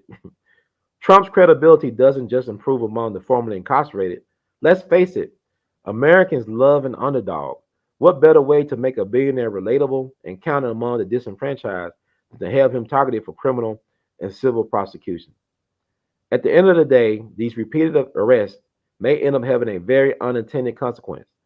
Instead of proving to the country that Trump is unelectable, it may have removed a barrier in the form of him being unrelatable. Those arrests have made Trump relatable to the 5 million people in America under some form of supervision by the U.S. criminal legal system. In 2020, President Trump got the votes of 18% of black men. Don't be surprised if he gets more in 2024 if he's the GOP nominee for president. Now that he suffered the indignity of what Joe Biden's crime bill put so many of us through, he will be an even bigger champion of our cause. This is Craig Scott of McCain Entertainment Network, who is a formerly incarcerated actor, militant activist, and filmmaker. Brother, I was part of that 18%, and I will do it again because I love my country. I love my people that much that I'm willing to play the villain because you Negroes do not understand what you do. And Lord, please forgive them. And that's another thing I want to say too, because y'all be groupthink zombies. When a person say they praying for their enemies, y'all think that's weakness. That's not a weakness. Y'all man, they pray for their enemies. No, brother. It hit me this summer what that really meant. When you pray for your enemies, you're not necessarily praying for them. You're praying for you. You praying that they don't do some stupid shit, some dumb shit to trigger you, that you may regret what you do in response to that dumb shit. You really praying that, Lord, please don't let them do nothing stupid to trigger me, to cause me to do something that I will regret if I survive to tell the tale or to even think about it. See, this is who I am. It's not insanity, it's practice. It's not praying for your enemies, it's praying for yourself. It's all about you. So Trump, history is going to be very kind to President Trump and all these so-called historians and whack scholars and stuff. He's the worst. Trump is one of our better presidents. Trump is one of our better. He is Lincoln. That dude basically said Donald Trump is Abraham Lincoln. See, that's nothing. Obama's a son of Illinois, land of Lincoln. He missed opportunity after opportunity. Trump did more in 4 years under intense scrutiny by the federal government and the powers that be did Obama did in 8. This man, I can name several things that Trump did. That's why they don't like talking to me at family gatherings, because you ain't gonna out Trump me. You ain't gonna make me feel bad. My own so-called childhood minister, the one who I honored, he unfriended me again on Fed book, on Snitch book. Can't stand my point of view. I honor you. And, he said something to the effect, I remember on one of his Facebook posts, that anybody who voted for Trump, they idiots. I mean, bro, you raised me. So I guess you an idiot. The fruit don't fall too far from the tree, but you can't stomach my political views. And I spent thousands of dollars to honor you on my dime. That's how it is. That's how I'm feeling right now. I'm like Tupac. I love Tupac. People are always crazy when they tell you how they really feel. It's never like, oh, and then you call people lie when they don't share what you think they should be sharing. But when a person tell you how they really feel, and I really feel is this: Trump was a friend of black people. Trump don't hate black people like that. And racist, all white people racist. It has nothing to do with hate. It has to do with systemic privilege. If you are classified as white, You got Asians and Hispanics classified as white. You get certain privileges that other people don't get. It's a race for resources. Racism have nothing to do with like hate and all that. Supremacy, like being a white supremacy. You got white supremacists as black people. See, y'all get lost in the sauce. I don't have no friends. I realized after this summer, I don't really have friends. If I'm not a friend to myself, it's a saying. A man who's a friend to many is an enemy to himself. A man who is a friend to many is an enemy to him. I don't have friends. I realized that. I just, people don't, my own family don't understand me. And yet one day people say, "Oh, Brother Ron is a relative of mine. He's, Brother Ron, I already know Brother Ron is like, he wanted like they do me. I got relatives like that. I'm related to famous people or infamous people. So it don't make a difference. But what I'm saying right now, is wrapping it up. I'm willing to take hits, if that means y'all unsubscribe or y'all block me or unfriend me and y'all think I'm crazy. I don't care, because I'm on the right side of history. I know that Donald Trump is not who they say he is in the media. The same media that suppressed the laptop, Joe Biden's son, that allow his crime family to prosper. Y'all so silly. Godfather was about American politics. Y'all think it was about some Italian American family. It was about American politics. Like that scene, I ain't gonna never forget. When Michael was walking down the street with Kate, his fiance, played by Diane Keaton. I think her name was Kate, right? They walking down the street. He talking about how his father had big plans for him to be legitimate, like wanting to be like a senator or president. And then this his fiance Kate, she's a school teacher, right? This remind you, this is a woman that's responsible for helping nurturing the minds of young people. She said, "Michael, that's silly," or something like that. "Michael, that's silly. The president doesn't kill people." She said, "The president doesn't kill people." And he said, "Kate, who's the naive one?" And I'm not using the exact dialogue, but I'm saying, like, this is how a lot of people think. A lot of you professional people that making six figures that got your benefits. It's like with the boomers, man. I've been thinking about this all this month. I cannot allow myself to let myself go. You know what I'm saying? Like, I get older, my body falls. No, fuck all that. I'm gonna work out. I'm gonna stop eating all this shit that ain't gonna do me no good in the bedroom. And I plan on making babies like Al Pacino and Ron Isley in my 80s, man. But I'm gonna have a body like Sty Stallone, man. I'm gonna take pride. I like, fuck all this, because like what they doing, they killing us. They leave like these boomers and stuff, especially the older boomers. They take it for granted because they've been pampered.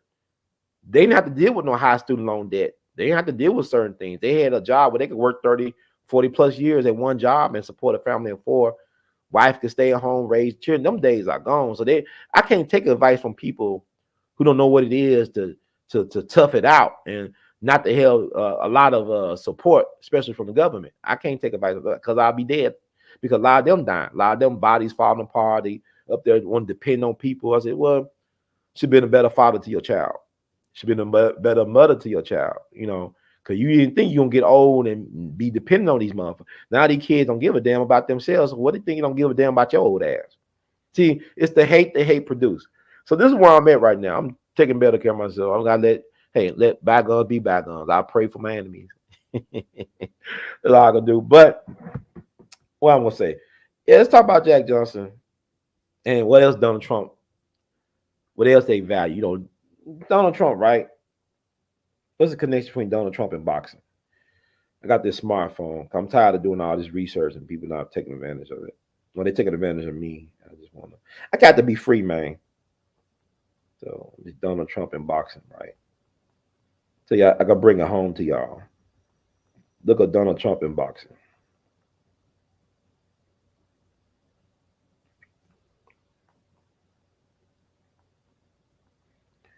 I guess it'll be a 2-hour show. It'll be a classic. And I think about coming back on this weekend with some special guests. Oh, boy. Okay. See how long is the article. I'm going to read this article by Jack Hirsch, who's the president of the Boxing Writers Association of America. This article came out in April 26, 2020, when Donald Trump ruled boxing. There is no middle ground when it comes to Donald Trump. The 45th president of the United States has been known to stir the emotions like no other. But love him or loathe him, it should be remembered that at one time Trump wielded as much power within the sport of boxing as he does in today's political arena. That was reinforced to me when I came across a story I had written for a long since defunct boxing scene magazine over 30 years ago, listing the 10 most powerful people in boxing. And the number one spot was Trump. That's not Jack Johnson. Get the hell out of here with this. That Jack Johnson came back as Trump. Oh my God. It was a position that he did not hold for long, but nevertheless, Trump's impact has resulted in him being inducted into both the Atlantic City and New Jersey Boxing Hall of Fames. Recently, Trump held a conference call of the various commissioners, encouraging them to resume their sports schedule as soon as reasonably possible. What was revealing was that no one from boxing was represented, while the UFC and WWE had Dana White and Vince McMahon, respectively, on the call. Both those men are the face of their sport. Apparently, Trump does not think boxing has one. Trump understandably has put boxing in his rearview mirror. He was never a big fan. It was simply a vehicle for his casinos to make money. Whatever the reason, Trump put on high-profile events in Atlantic City, such as Jerry Cooney's versus Michael Spinks, Mike Tyson versus Spinks, and George Foreman versus Evander Holyfield. That he could outbid Las Vegas for massive events spoke volumes for the clout Trump wielded in the mid-1980s to early 1990s. Trump's relationship with Tyson was intriguing. When Tyson had managerial issues with Bill Cayton, Trump tried to move in by gaining the confidence of the champion's wife, Robin Givens, and her mother, Ruth Roper. When Tyson split from Givens, Trump was left on the outside looking in, but still remained on good terms with the champion's promoter, Don King, who respected Donald's wealth enough to leave the door open for future business dealings. In fact, Trump flew to Tokyo and sat next to King the night Tyson lost to Buster Douglas. Trump's conduct then as now could be bizarre, such as when Dave Tiberi lost a debatable decision to James Toney in Atlantic City in an unsuccessful bid to lift the world middleweight title. An outraged Trump stormed into Tiberi's dressing room afterward and told the fighter the verdict will be overturned. "This is not coming from my people. It's coming from me," Trump said before storming out. That was the last Tiberi heard from Trump. When Tyson was convicted of rape in 1992, Trump surmised that he should still be allowed to box. Trump proposed most of Tyson's purses be given to victims groups, but made no mention on where the rest of the profits would go. Trump gently went back to his roots when he ran for president in 2016. Campaigning for him separately were both King and Tyson. Before a Gennady Golovkin fight at Madison Square Garden, Trump visited him as he was warming up in his dressing room. The crowd booing as the interaction was displayed on the overhead screen. Then, not long after Trump was elected president, he was paid a visit by Floyd Mayweather, who he labeled, as an all-time great.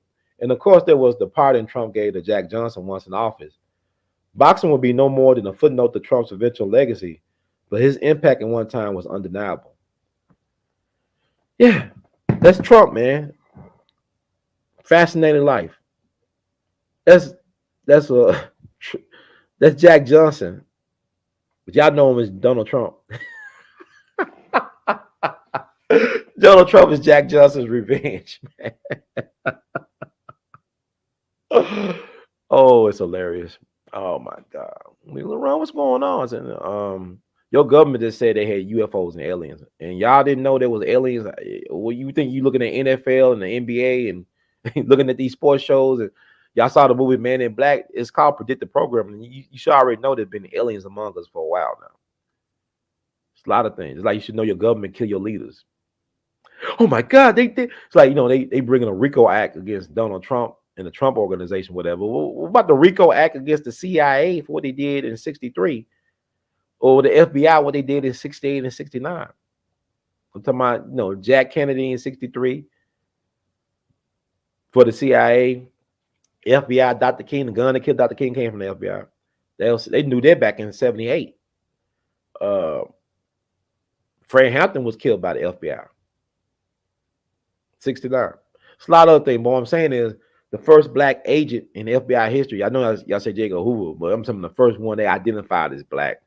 James Wormley Jones, Agent 800. Look him up. Look up Google Agent 800. He was brought in to neutralize Marcus Garvey. So your government has always had a hand in destroying you. The same government entity trying to destroy Trump, and Trump has done a lot of good for the people, whether you know that or not, because a lot of y'all don't read, and a lot of things y'all don't really appreciate the folks that do good for you. You know, we are taught to be against people that advocate for us. We'll support dirty, narcissistic in Memphis. But people that got their heart in the game, that are sacrificing things for us, we don't respect. We really don't. Don't tell me otherwise. That's a lie. Because, like I said, Brother Ron, the good Brother Ron, he died June 21st, man. 2020. That brother that want to wish everybody happy birthday. That, Facebook will be spamming, blocking me, and spam blocking me and stuff. I'm trying to wish people happy birthday for hours and hours, and people don't think I had a birthday. I remember people had the nerve to come to, oh, Brother Ron, you didn't wish me no birthday. I said, nigga, yeah, I had a birthday last year too. You didn't wish me no birthday. Where's all this coming from? That's not, just because I should do it. I don't mind doing it, but what I'm saying is, for so many years, I've been pouring from a cup that had a hole in the bottom. I've been literally killing myself trying to love on people and serve people. But anyway, let's get back with Jack Johnson. What about him being a secret agent during World War I? Because Dr. Gerald Horn told me about that. And I'm going to close it out with that. And also, what y'all don't know, and it should be better known. Because, Donald Trump is in real estate, right? Like the Taj Mahal, right? The Trump Tower, all that stuff, right? Well, Jack Johnson, y'all know that Jack Johnson actually owned the Cotton Club. He was the original owner of the Cotton Club. The Cotton Club. They would like to fantasize that Cotton Club with Duke Ellington and all them Cotton Club dancers and stuff. Satchmo, Louis Armstrong, all the dancers, Lena Horne, all them cats. He owned the Cotton Club originally, and the gangsters, I guess they made him an offer he couldn't refuse. I think he called it the Deluxe Club. It was called the Deluxe Club back in the day. Let's see him, Jack Johnson, Cotton Club.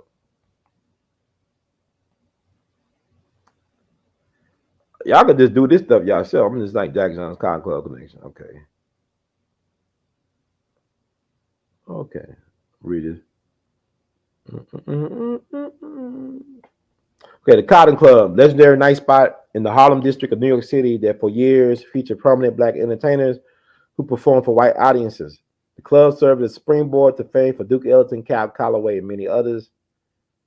Jack Johnson, the first African-American heavyweight boxing champion, opened the Club Deluxe, a 400-seat nightclub at the corner of 142nd Street and Lenox Avenue in 1920. In 1922, the club was taken over by Oni Madden, a well-known Manhattan underworld figure. Madden rechristened the establishment, the Cotton Club, limited the audience to white patrons, entirely reworked the interior, and turned the club into the most popular cabaret in Harlem.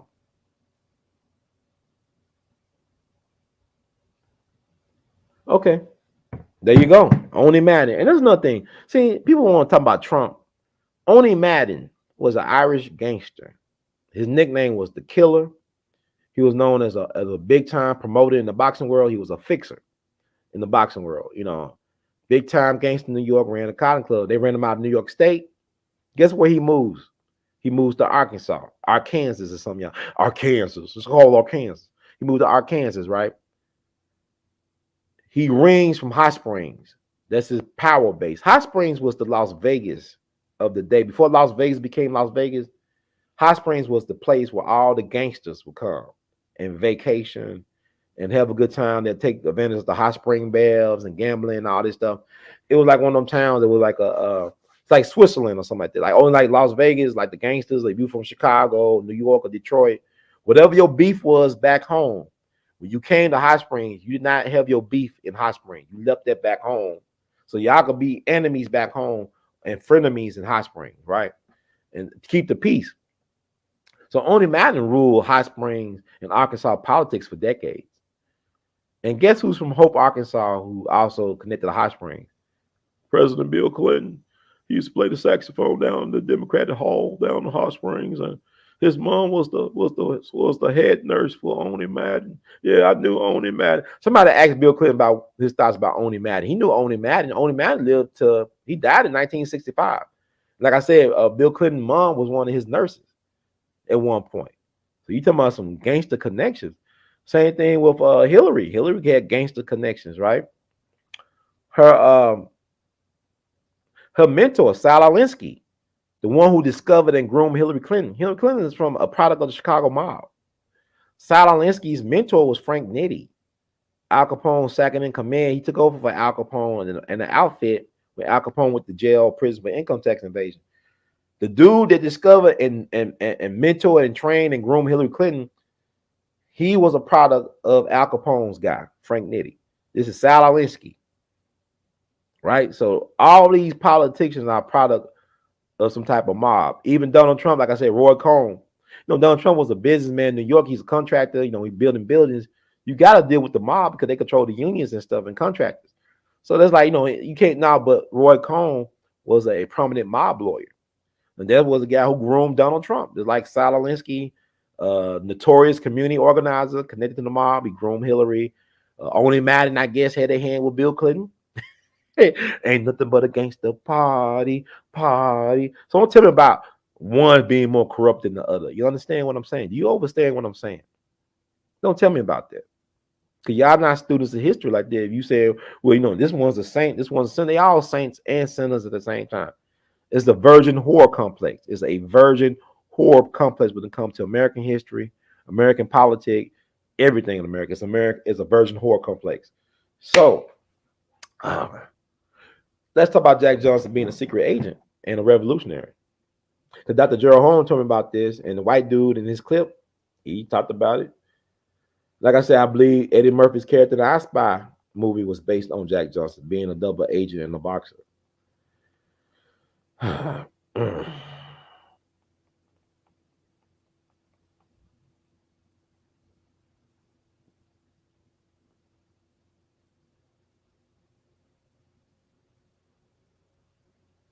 trying to see. There's a lot of people named. There's a musician named Jack Johnson. I don't care for his music. I don't really listen to him. The only Jack Johnson we respect is the boxer. Trying to find.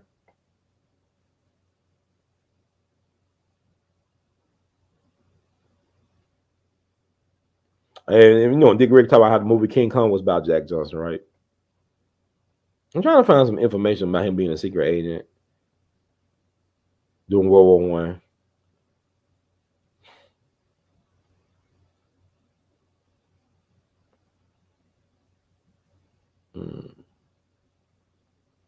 Like I said, he was an inventor.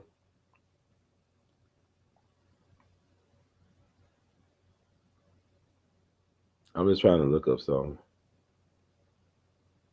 See, when he had the Club Deluxe, it was a black and tan nightclub where blacks and whites could mingle, but only Madden made it into a whites only patron place.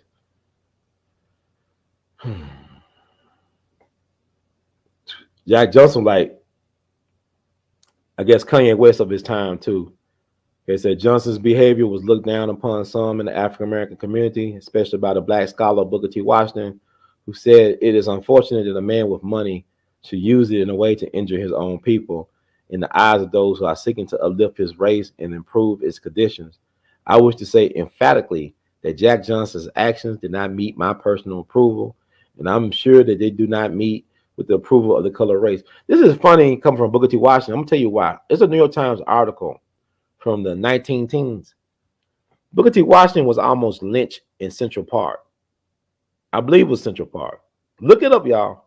Dick Gregory talked about it. I talked about it. It's online. Booker T. Washington was accused of being a peeping Tom in New York City. Somebody claimed that he was in a building, predominantly white people, that he was like watching white women, and they chased him out the building into the park, and they almost lynched him. They almost killed Booker T. Washington in New York. They almost lynched him. This wasn't Alabama where Tuskegee's at. This is New York City. Like I said, anywhere south of Canada is Mississippi, like Malcolm X said. And never forget that the mayor of New York City wanted to secede from the Union with the South. The mayor of New York City at the time of the Civil War wanted to secede from the Union because they made so much money exporting the cotton out the country for the South. So y'all, it's a lot of stuff. And then Central Park, of course, was that, Seneca Village, whatever you call it. All the black folks, they evicted the black people, eminent domain, all that. You understand what I'm saying? So Booker T. Washington, it's funny that he talked about the character of Jack Johnson when he was accused of being a people Tom, spying on white women and almost getting lynched in New York City. That's a New York Times article about it. It came out. If you don't trust me, just look up the New York Times article. Look at you watching almost lynch in Central Park.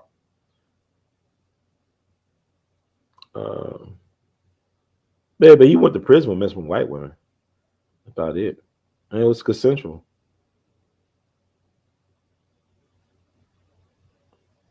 And people say he ain't like black women. Well, according to Johnson's 1927 autobiography, he married Mary Austin, a black woman from Galveston, Texas. No record exists of this marriage. While in Philadelphia in 1903, Johnson met Clara Kerr, a black prostitute. He liked black and white prostitutes. He was a Dr. King when he came. I had a dream. One white prostitute and a black prostitute. I had a dream. Okay. Now they're trying to destroy King's legacy. That's supposed to be coming in 2027. Y'all be prepared for that. Y'all gonna be like, oh, I can't believe they said King did this. I can't believe the King did this. I don't care because Dr. King died for things that way bigger than menage a trois and stuff like that. While in Philadelphia in 1903, Johnson met Clara Kerr, a black prostitute. According to Johnson's autobiography, Kerr left him for Johnson's friend, a racehorse trainer named William Bryant. They stole Johnson's jewelry and clothing when they left. Johnson tracked the couple down and had Kerr arrested on burglary charges. Johnson and Kerr reconciled for a while before she left him again. Okay, so he had two black wives at first. Like, Harry Belafonte and Sidney Poitier was married to black women at first, and then they got the white chocolate. But anyway. Oh, I gotta see now. You know what? I guess I close out tonight, but this is why I gotta have Dr. Gerald Horne on the show. Dr. Gerald Horne wrote about 50,000 books, man. This man, one of the most brilliant scholars in the country. I don't care what color you are. I don't care if you're purple, black, white, yellow, brown. Dr. Gerald Horne is a brilliant scholar. And he the one told me about Jack Johnson being a secret agent during World War I, working with Pancho Villa, trying to start a revolution to free black people, colored people of the world, something like that. But we'll have him on the show. Now, and I'm gonna read a disclaimer. I'll look through the chat room. I'm about to wrap it up. Thank you all for hanging out with me tonight. You could have been anywhere. Could be getting ready for some football. But remember, every day is a game 7 when it comes to the game of life. Today could be the day you go home to your heavenly Father, whatever you believe or don't believe. But thank y'all so much. This has actually been fun. I'm finished this beef stew I got over here. The feeder needs to be fed. Man, you know what? I get a lot of walking in my job and stuff, and just working out. If I run like 2.5 miles or 4 miles a day, I'm also getting 10,000 plus miles. Steps, 10,000 steps plus just working. And so I walk. I get about 20,000 steps in 5 days out the week. On the weekends, I kind of slow down. I manage around 10,000. But on the weekdays, I get 20,000 steps in. And this is a guy who had a hole in his foot a year ago. He had issues with my big toes recently, and I'm getting it in. So don't, be kind to yourself. Show grace, but also, step your game up. That's what I've been doing. So anyway, I hope I made some of y'all pissed off, and I hope I caused some cognitive dissonance with this podcast. Oh, I feel so alive. But anyway, disclaimer: the views expressed by hosts and guests on the We All Be TV platform are not the official views, opinions, beliefs, or perspectives of We All Be News or the We All Be Group Incorporated. We All Be News is an organization that thoroughly believes in supplementing the information narrative that is usually supplied by the corporate news entities with those viewpoints and expressions which may be marginalized or ignored for plethora of reasons. We're about informing the general public on alternative perspectives as it relates to news and information, and letting the general public be the ultimate judge and decide on how to use said information. Informed citizens are responsible citizens. Thank you for your support.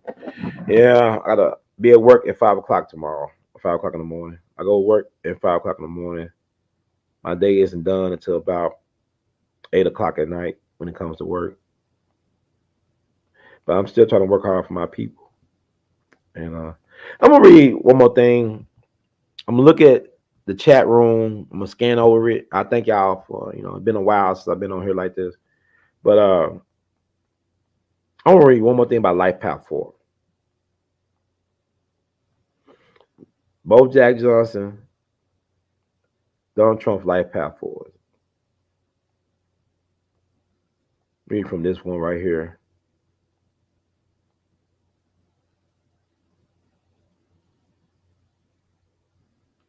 No. I'm not gonna do that. It's been fun.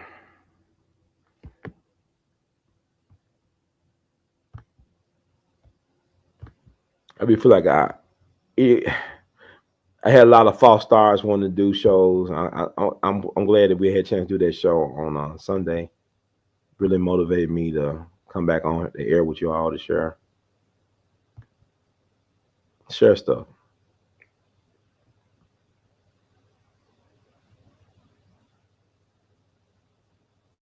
Let me read it.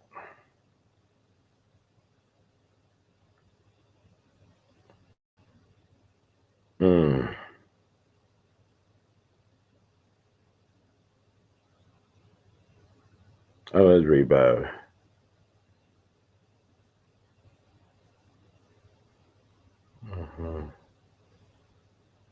Okay, so like people with 4 as their life number in numerology by date of birth often start expecting discipline and timeliness from others around them. Moreover, when people are not able to cope up with the perseverance that you show, you may become authoritative and impolite, which you may have to keep a check on. You have to realize that not everyone can match up to your pace, and that every individual may take their own time to grasp the information and act accordingly. You, as a Life Path 4 numerology, are someone who is quite sensible and pragmatic in your essence, which usually gives you an opportunity to start working at a younger age. Therefore, you surely have a chance to earn some good money right from the beginning, and you'll be able to handle it. But it is important to be adaptable to different circumstances as well by making changes in the way you think or approach a particular thing. It is necessary to accept changes, be less cautious, and try to be more flexible when adapting to changes, which will also help you manage new opportunities and learn from them.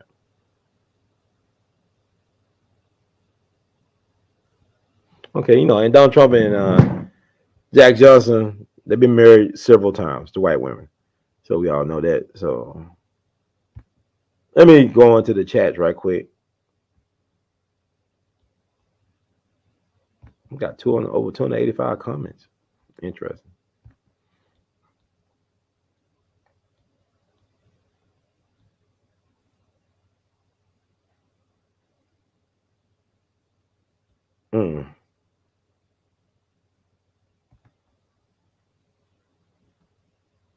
Let's see, y'all interested in the chat.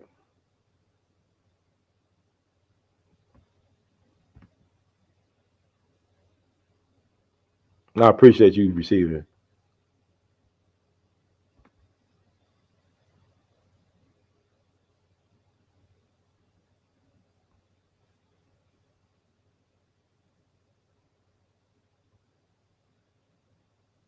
So y'all really active in here. So I thank y'all for being active in the chats and for keeping the conversation going, being courteous.